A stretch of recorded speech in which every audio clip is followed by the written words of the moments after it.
तो दोस्तों जैसे कि आप सभी को पता है कि पवन सिंह आसनसोल से लड़ने वाले थे। अभी टिकट मिला था उनको कि चुनाव लड़ने वाले हैं, शत्रुघ्न सिन्हा के विपक्ष में लड़ने वाले थे, दोनों में टक्कर होने वाली थी। तो दोस्तों आज खबर निकल के आ रही है, ट्विटर पे पवन सिंह ने डाला हुआ है, देखिए मैं बता रहा हूँ आपको पढ़ के।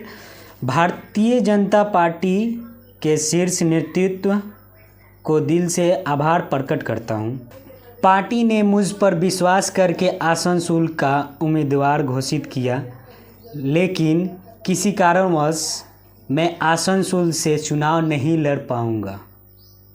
ठीक है दोस्तों, ऐसा अभी जस्ट अपलोड किए हैं पवन सिंह अपने ट्विटर पे और इंस्टाग्राम पे। तो दोस्तों ये क्या कारण है, क्या वजह, क्या मतलब क्यों कारण, क्या कुछ पता नहीं चल रहा है, बट ऐसा ट्वीट किए हैं, ऐसा पोस्ट किए हैं। तो दोस्तों कहीं ना कहीं कुछ तो कारण होगा, अब बाद में निकल कर आने वाला है। कारण क्या कारण है, किस कारण से ये पवन सिंह अपने चुनावी से पीछे हट रहे हैं, कि क्या है क्या नहीं है। तो दोस्तों ऐसे न्यूज़ के लिए आप बने रहें मेरे चैनल पे नए हैं तो मेरे चैनल को सब्सक्राइब करके रखिए, आपको ऐसे न्यूज़ मिलते रहेंगे। तब तक के लिए बाय बाय, मिलते हैं न्यूज़ के साथ फिर से।